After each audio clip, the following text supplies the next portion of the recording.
I say a huge thank you to Jaane, and huge apologies for the terrible mispronunciation of your name at the outset. So we have got about 5 minutes to ask Jaane and Stuart any questions you might have on those two very thought-provoking and helpful presentations.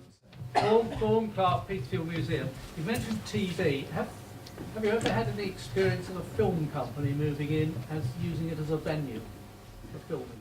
I personally haven't, but my colleagues at the time I was working there did. Very good experience of using location as, I think it was for an advert, and very profitable. I think what really worked well, the two things we learned from that experience was to have really good high quality images of the locations you want to put up there.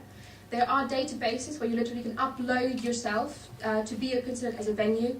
A very, very good one is from the Historic Houses Association, so have a look at them. They are promoting themselves jointly as a location, and you can kind of get a few pointers as to how they sell themselves.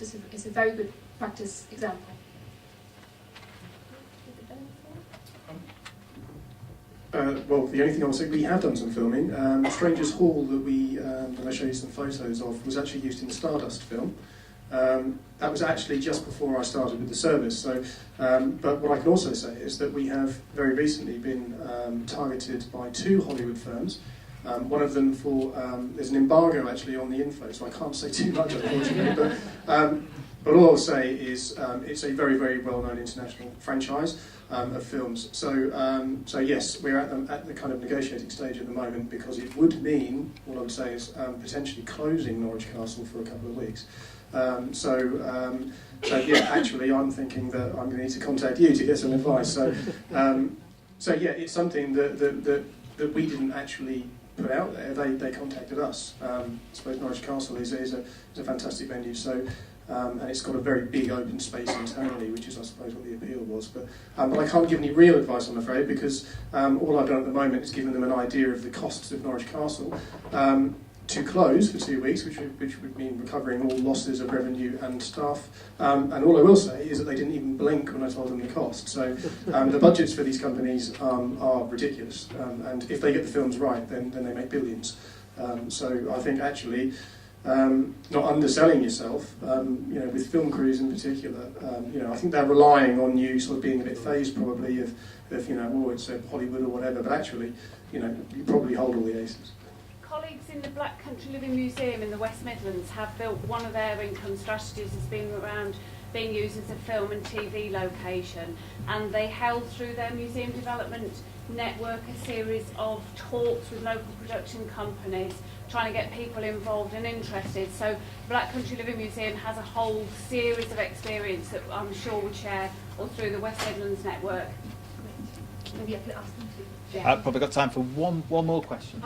This is to Stuart. I'm Lisa from Friend of Ipswich Museum, right. And I was interested about weddings and whether or not they've actually proved profitable. And in the long run, since you've been doing, because so many museums do weddings now, and whether or not the bigger the weddings you have cost more in staff time for security and things as well. Basically, in sort of 2 parts to that. The first one is, yes, they have proved to be very successful. I don't mind sharing with you some commercially sensitive information that a Strangers Hall wedding for us will make us in the region of about £1,000 profit, and that's net profit after all considered in costs. A wedding at Norwich Castle will net us in the region of about £2,200. So, but actually, what I want to emphasise is for us, in terms of the work, right through from the booking to the planning, all we literally do for both sides is provide a couple of members of staff. And at Strangers Hall, we need to move some of our furniture using our conservation team, but that's all costed in.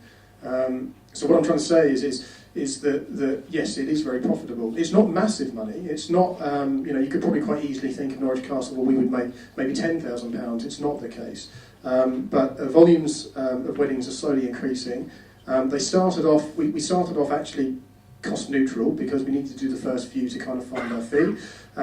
But now, yeah, we've got a structured kind of price plan in place, and it's working. And in terms of this year at Strangers Hall, we've got 6 confirmed bookings and 5 very firm inquiries that look like they're going to be booking. So we're looking at having in excess of 10 bookings this summer at Strangers Hall.